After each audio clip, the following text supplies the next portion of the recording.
Hey everyone, welcome to our monthly special of group text. And Behind the velvet rope. yes, I'm Melissa. And of course, you've got David. And we love to catch up once a month and talk everything reality.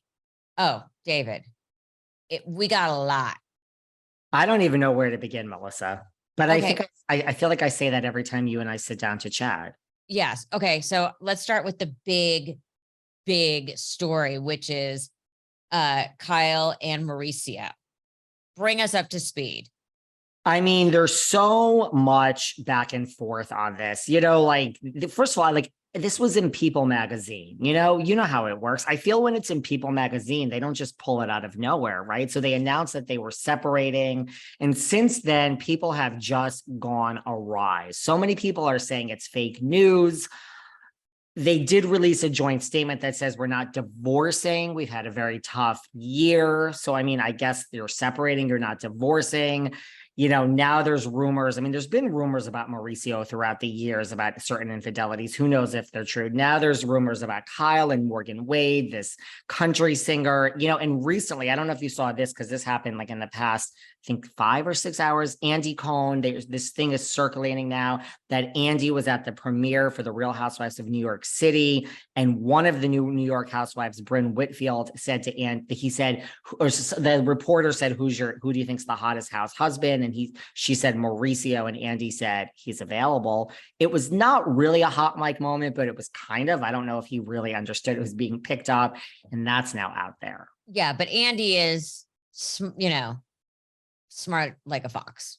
He knew that was gonna, that is gonna pick up steam. And what you said though is that Beverly Hills went cameras back up. Cameras back up. Which for people who don't understand, that means it's been wrapped, it's been done, the show has been locked, something happens, and they have to actually go back and start filming again, which is the second time they've had to do this year. If you count Atlanta with Drew and Ralph's divorce, third, really. Vanderpump is the one you're referring to. So, I mean, I wonder if this is just the new trend in reality TV, that this is the world we live in. Things move fast, Melissa.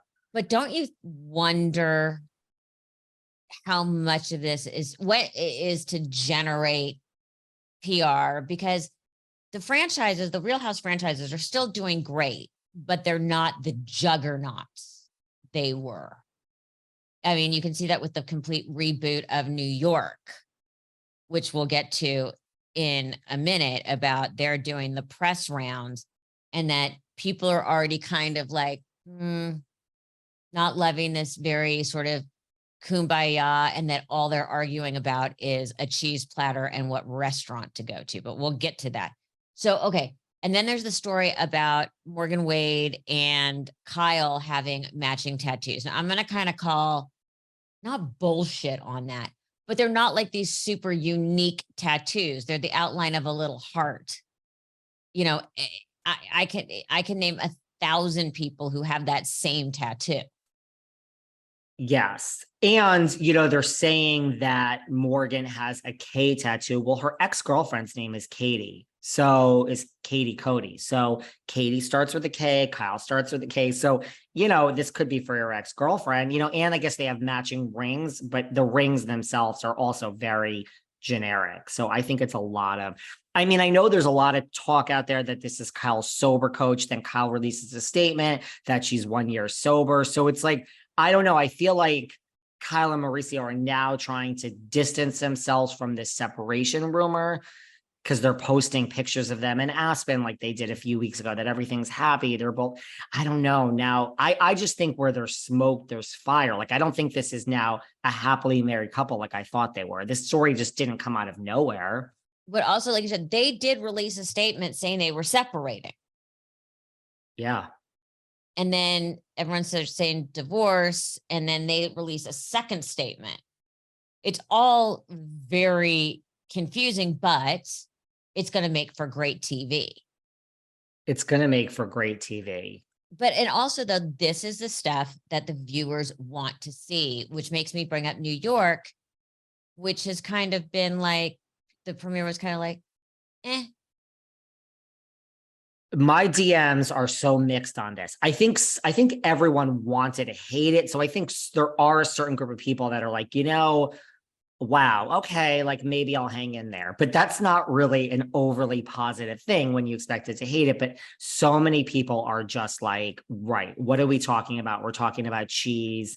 And I really don't want to get to know a new group of people. The premiere, like, I don't know if they factored in like DVR and all that, but the ratings I finally saw, I don't know if I told you this, were like 600,000. They were in the sixes. So that's not so great to start out with. Where were they before, in the millions? I think like low millions, maybe last season. Even I think last season, season 13, that started this whole reboot, I think was higher. I think was maybe in the sevens. But those are still enormous numbers. Yeah. Those are enormous ratings. Again, in the news is our favorite. I'm so like torn whether to suddenly ask you about the fact that Potomac, here they are playing nice in New York, and Potomac just had a knockdown, drag out fight a la New Jersey, which no one has resigned for yet. I mean, it's just the behind the scenes with this is just crazy. It's crazy. I mean, New Jersey, there were these fake rumors out there that the contracts were sent out, but no contracts have been sent out for New Jersey. So it's like, the bottom line is they don't know what to do in New Jersey still. There are these rumors that everyone is coming back. I'm starting to believe that everyone is coming back, but they don't know what to do because Teresa is like, I'm not going to film with Melissa, or I'm not going to engage with her. So in New Jersey, they have a big problem. But yeah, to your point, I don't know, like, what do people want? Because people say New Jersey is so toxic. We don't want to watch another season of Melissa and Teresa knocking each other out. We just had this video with Potomac, which everyone seems to be talking about. So it's like, do you want, and a lot of people have said with New York, wow, this is so nice and it's so refreshing. It's like the old days of Housewives where we were arguing over nothing. I can't tell what people, like, if people don't want New York and they're not watching, do you want this other stuff? And if you do, then don't say it's so toxic and you're so upset. It's like, what do you want? But because here's the thing, everybody thinks they want all the nice, and it's like a nice palate cleanser. But how many weeks can you watch of that? And how much before it becomes an eye roll that it's a bunch of rich women going, not a trendy enough restaurant. Yeah. That gets old. And for a lot of us that are viewers, unfortunately, we have friends that are like that, and we find them genuinely annoying. Yeah. You have friends like that. I have friends like that. I have a friend that I just went to dinner with, and it literally was 2 days of trying to decide where to have dinner. And, I just was like, you pick, I don't care. But it was like, well, should we go here? Oh, but this place is newer and trendier, but this place has better food. I'm like, literally after 2 days, I was going to pull my hair out. So I don't know what I'm going to do watching a whole season of who has the nicer charcuterie board. And then you want to know, Melissa, why I just want to stay home and work. Like, It's like, me too. Like, I'm okay with no friends. Let me just go on record. I'm just okay. You know how they say the older you get, the smaller your circle gets. Well, I'm going to vouch for that one, guys. Party of one.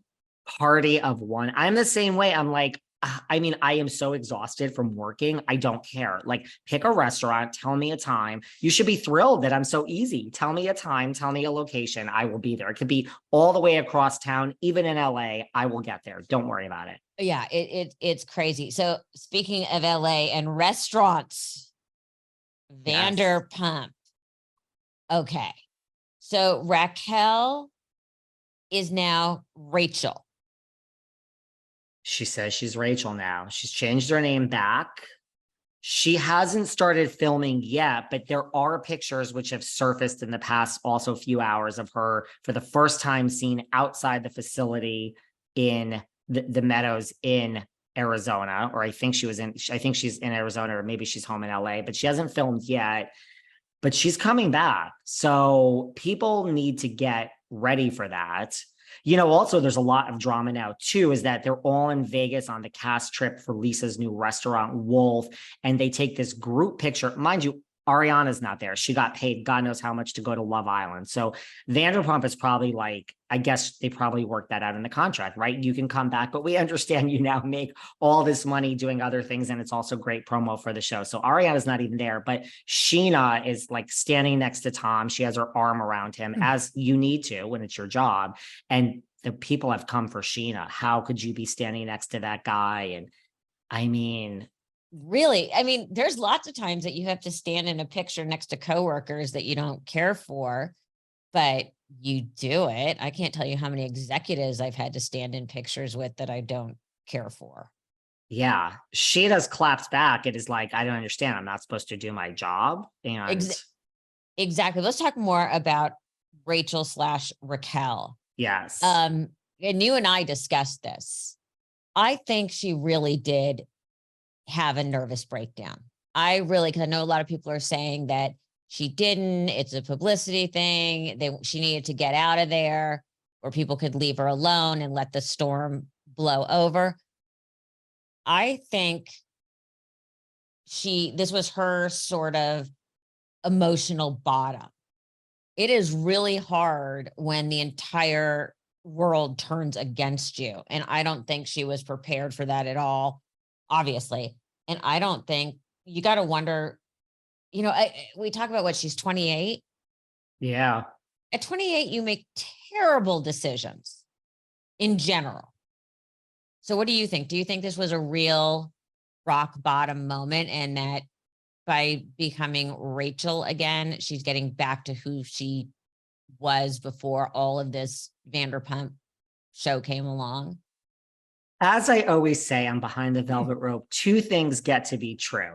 And I do think, I agree with you. I do think she had a real mental breakdown. Listen, like when you're 28, like at any age, it's hard to handle, right? But I think like at 28, you don't have the life skills to realize, girl, there's a long life ahead of you. Like this will pass. So I do think like when the whole world hates you, and somehow she was villainized more than Tom was. So I do think she had a real mental breakdown, but I also feel that she has a team behind her that is like, let's get some money now if they want, as you should. I don't blame you, right? Like she is the one we want to hear from. So I think the team behind her, it's being marketed really well. And I don't know. I mean, if it were me and I was on a team, I would say how brilliant that you can just go back. How many of us have a name we can fall back on? What a great way to go back and have a whole new story arc and say like, I'm changed, and have also in the world of public opinion, have the world start to think of you differently. So I think it was real, but I think there's a marketing team now as well. But those things don't always pass. It is something that whenever she does anything will be brought up. I want to hear her and Tom discuss this. That will be interesting because as ridiculous as what she was doing, as far as I'm concerned, Tom's the shithead.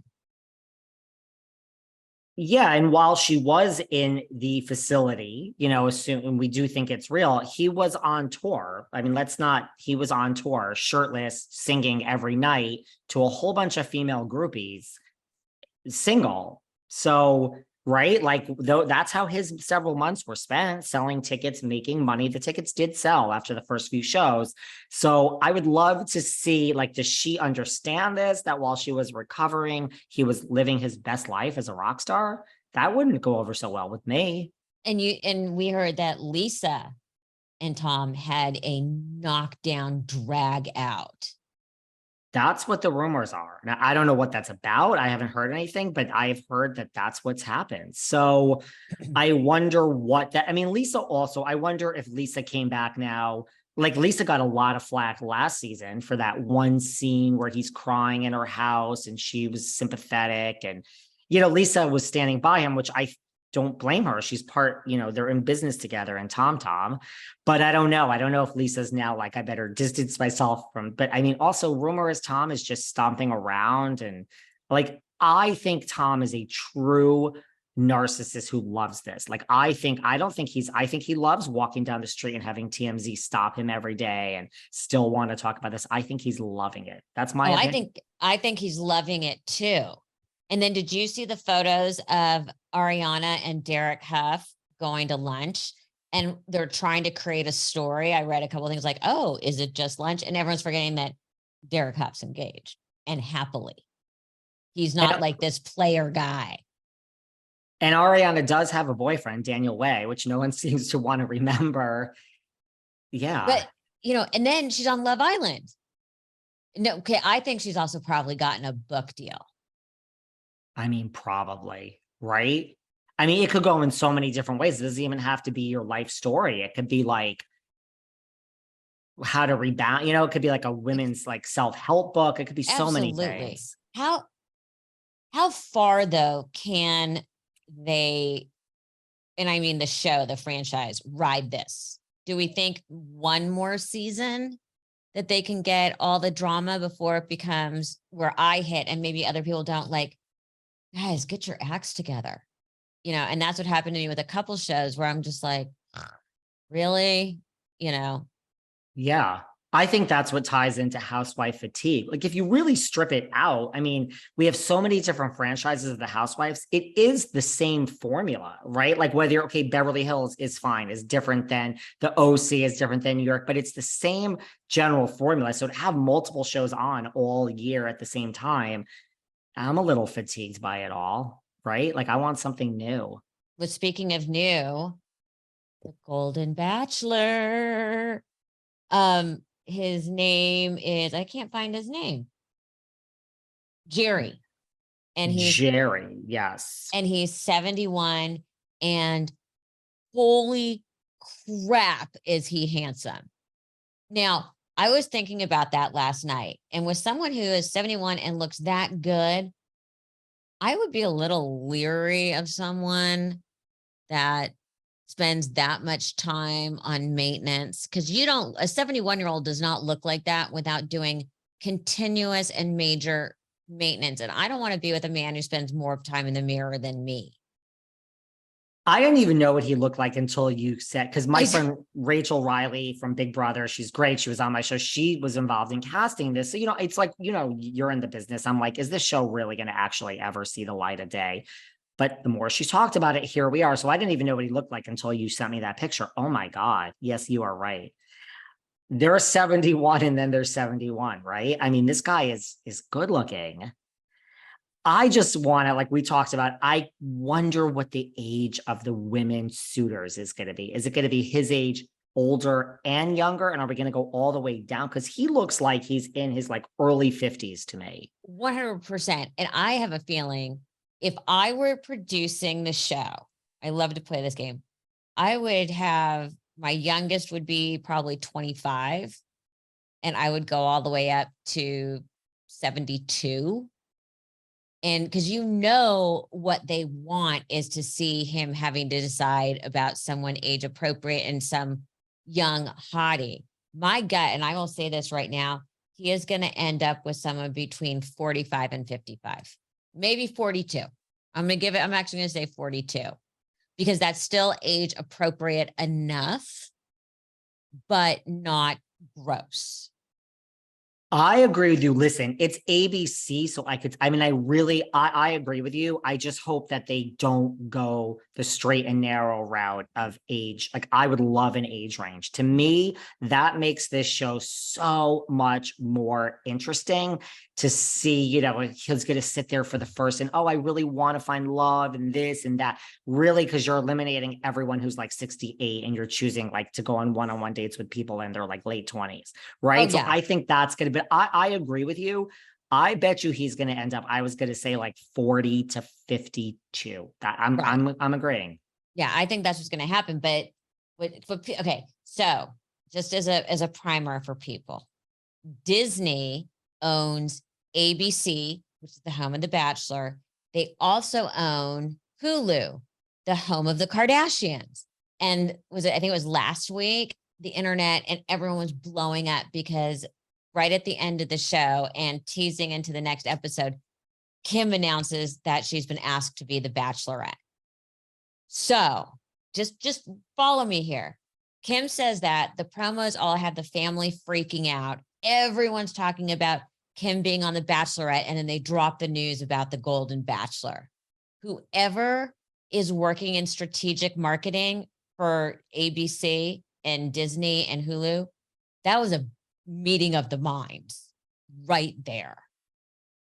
Brilliant. I mean, because listen, let's just cut to the chase. Kim Kim's Kardashian. not doing the Bachelorette. She's not. There's a 0% chance of this with no creative control over it. No. Well, first of all, the money. And second of all, who are the guys going to be that are in that you could believe she would be with? We all had enough problems believing about Pete Davidson, and he has a shit ton of money and is famous. And apparently very well endowed, but that's a different podcast. That's a whole different podcast. It's a whole different podcast. So who would they put with her? They can't. But if that's not great cross promotion, I don't know what is. It's brilliant. And I had Wells Adams from The Bachelor. He's like, he hosts Bachelor in Paradise. This came up because I suggested Ariana as the next Bachelorette, maybe after Dancing with the Stars. And somehow it came up, and that he said, like, he's been in rooms where people have brought up, now for it lasts for 30 seconds or 1 second, where they brought up Kim and the other Kardashians. Because I mean, I would just think where the world is, they would start wanting to go to these semi-well-known people as the leads, which kind of jumps the shark. But I think that's, like you said, there needs to be new life in all these franchises. And I would not call the Kardashians semi-well-known people. But The Bachelor and The Bachelorette have not had good luck when they've gone for someone who's even partially known or has a famous relative. It has not ended well for them. No, it hasn't. But I'm certainly going to watch the Kardashians this week to see the rest of the conversation.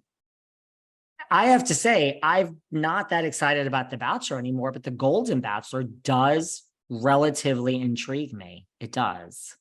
Oh, it totally intrigues me. It's more of a like, oh my God, how is this going to play out? And who are these women going to be? I think it's going to be amazing.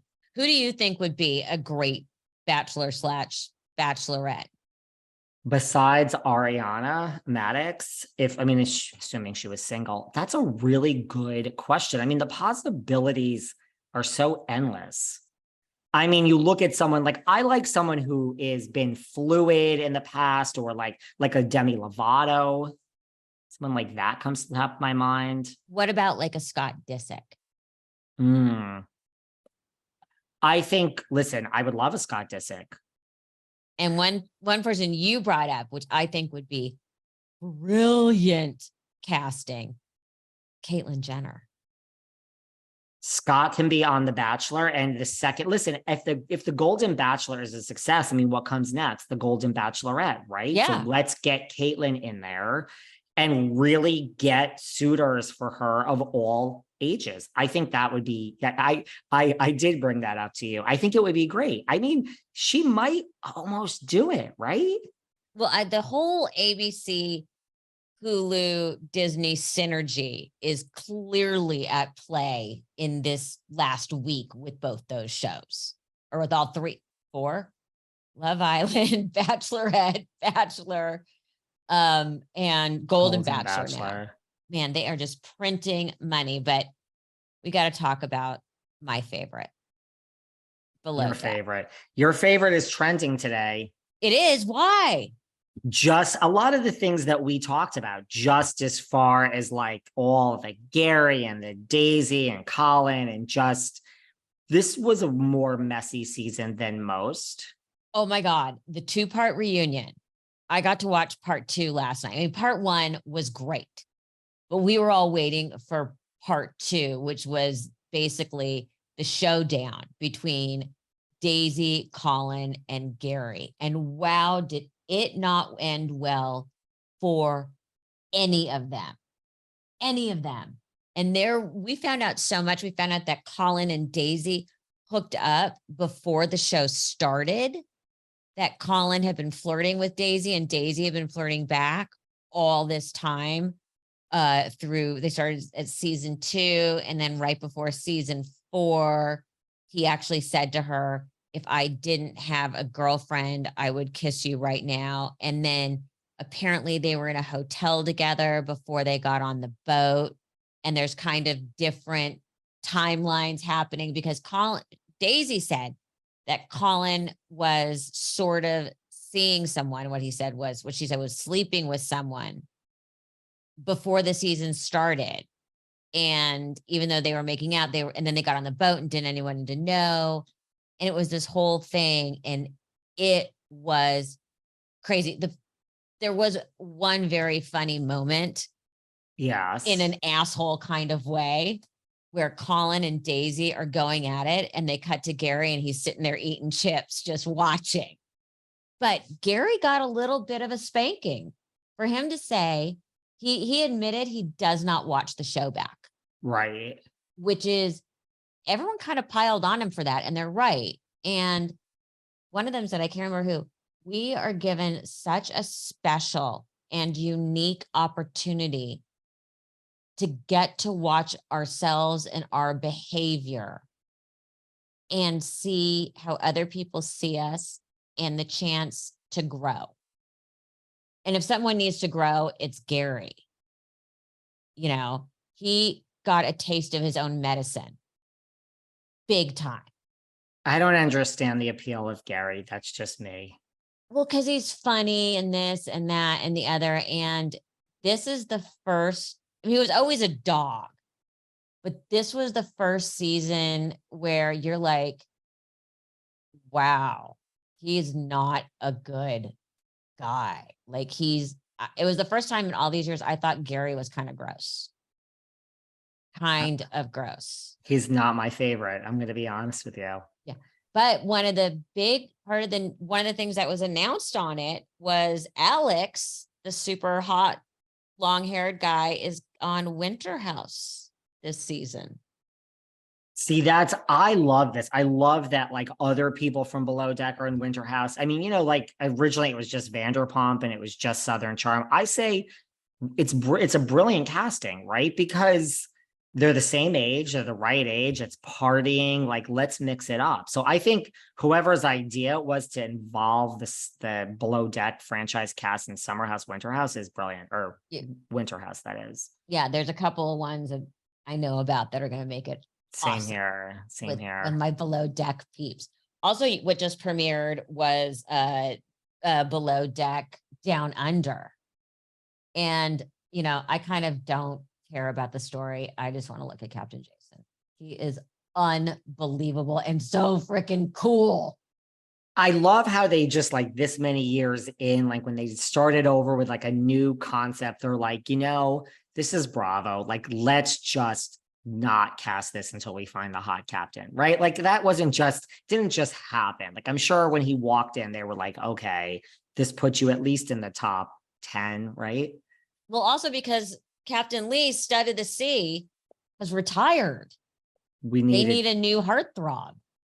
We need a Captain Jason. I love Aisha. I had her on my show. She's great. You know, listen, I might be hanging on every word now that this particular franchise is back. Oh, and I'm hoping now, again, you and I like to play. If we were casting the show, I would for sure throw so much money at Daisy, Colin, and Gary to get them back. I mean, they were ripping on each other, and Daisy broke down and was sobbing. And I mean, it was. Do you think it would take that much money? I mean, rumor is Raquel's getting a bunch of money. I think they would come back now?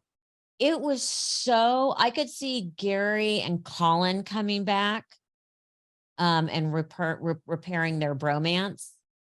Because they ended it by saying, yeah, the friendship is permanently damaged, but you know, they still chat. You think Daisy's gonna hold out? I don't know if I were Daisy's advisors, I would say, let's get a little more space because she really was losing it. She started to lose it during the season. She came off horribly. You know, she got attacked online, being called a slut. I mean, just crazy attacks online, where even Colin said to her, why do you read it? But I mean, Yeah. this really got to her on a different level. I mean, she had to keep getting up and walking away because she was crying so hard. But look at Raquel, and here she is, Maybe, putting on her shoes, ready to go film her first scene. I just feel really, when there's a contract in front of you, are you really, really not signing this? well, maybe we should have Daisy go to the Meadows. Well, it seems to have helped Rachel. I should start calling her Rachel now, Melissa. Yeah, she's Rachel. She's back to her true self. Okay, what do we think is gonna let's do some predictions. Let's do it. Let's do some predictions. Kyle and Mauricio, I think, will stay just separated and be one of those couples that just doesn't divorce because everything is so entangled. And that'll just be a separation until somebody wants to get married. But a lot of people of that kind of net wealth just stay separated so that no one can marry them just for their money. It takes the conversation. It makes it not even on the table. What are your thoughts? I agree with that too. You know, I mean, like I had this vision of them being this perfect, happy couple. So now that we kind of have this new narrative that they've been living these separate lives, I feel, what is the difference? I think they'll just stay. I mean, I do think they're friends, right? You have all these children, you have a life together. It's like, if you understand you're separated, but together, sure. I think they're going to stay separated. Like, why go through an actual divorce? But we also don't know how long this situation's been going on. No, we do not. You know, and they could have been living very separate lives for the last couple of years, and we don't know. Okay. Yeah, that I would agree with. Okay. Rachel, Vanderpump, Ariana. What's your prediction? I think Rachel got more money. You know, there's these rumors she was bound by a contract from last year. I don't see how that's possible. I think she got more money. I think she's going to go back. And I think the world is going to soften on her by the time the season comes. I think it's already happening. She's going to have to sit down and come face to face one-on-one with Ariana. That is a scene that some producer has in mind. So that to me is the explosive scene after her and Tom. It's going to be her and Ariana. I think they're going to have another great season. I agree with you. After that, I don't know how long this could all last. Okay, New York. What do we think? How long before they have to have their first big fight? Not over what restaurant to go to. Over nothing. I think we have a few more episodes, and I hate to be the bearer of bad news. I just don't see this franchise. I think, you know how like when something comes back, it's like the return of Tamara on the OC, it's the highest rated, and then the ratings slowly decline as the season goes on. I think the ratings on this are just going to slowly, I think 600 is where we start, and I think they're just going to keep going down. I hate to be so negative. It's just my gut feeling. Golden Bachelor, I think it's going to be a success. I think it's going to be a success because, you know, like, and I talked about this with Rachel when she came on my show, the casting person, like so many of these people come on The Bachelor these days for Instagram followers. It's not the pure show that it was, right? You have an ulterior motive. A 71-year-old man is not like, wait, let me get Instagram followers. Like, I do think that, you know, his wife passed away. So I think the actual person that is being set up is there for the right reasons. And taking the 20 somethings out of it, there's no 63-year-old woman that is vying for his attention who's like, let me get 5 more followers on Instagram for fame, right? So I think just the heart of reality TV is going to be in this show. I agree. I think it's going to be a huge hit. Okay, and Below Deck, we know what I think. I just think it doesn't matter because of Captain Jason. But we just need shirtless scenes. That's all. I want to see Captain Jason, like, and his girlfriend or something like that. I wonder if it goes to season 3, could we do something where maybe he and a crew member have a little flirtation? But see, I don't think he would do that because he is so like seriously captain. But he must get hit on by charter guests. Oh my God. I mean, like, he's the new Captain Lee. He's the new stud of the sea. Plus a lot. Like I'm more into Captain Jason than I ever was into Captain Lee. No offense, Captain Lee. Oh, no offense, but he appealed to a certain demographic. He did. Where Captain Jason appeals to, oh, that would be right. every demographic. Yes.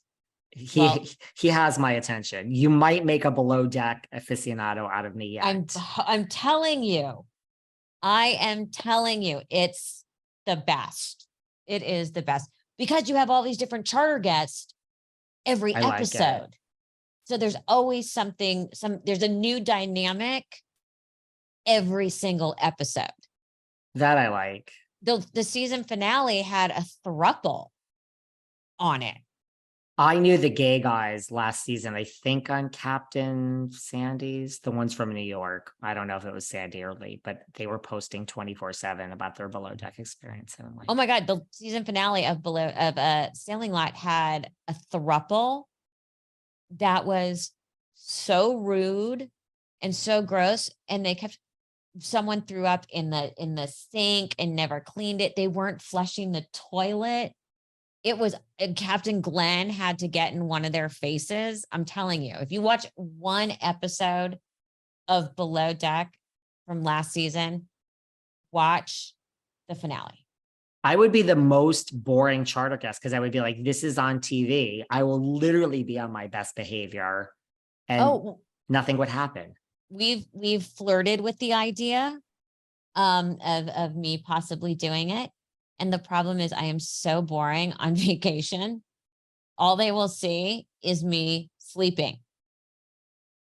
And my friends going, should we wake her? I mean, that's my happy place. Well, you would bring a posse and that would be a storyline in and of itself. That Melissa Rivers is just sleeping the entire vacation. And yeah, I would crawl from my room to the deck, eat, pass out, jump in the water, have a snack, pass out, maybe chat, go into my room and pull the blackout shades, take a good nap, crawl out to dinner, and by 9:30 be yawning. Well, then they would do the green screens with the crew and they would talk about how you were the best guest ever because they don't have to interact with you. It'd be a whole, and your friends would be like, oh, she's still sleeping, and they would be getting drunk. It would all work. It's true. I think I should just throw my friends under the bus like that. Yeah. But I was thinking about that. I'm like, I would have to cast which friends go. Of course. Yeah. Yeah. I mean, obviously you would take me, but besides me, you would get some other friends. Yeah. And you have to have a date. we would be doing podcasts from there. We would have all the people on. It would work. Oh yeah. It would be great. We could do a round table. I like this idea. I do too. Let's pursue this. Okay. David Yontef, as always, we're going to have, as these seasons progress, we're going to have to do more of these to just keep up. There's a strike, Melissa. So people want content. So we might have to increase the frequency of these. I love you so much. Have a great couple days. I love you. Chat again. Don't work too hard.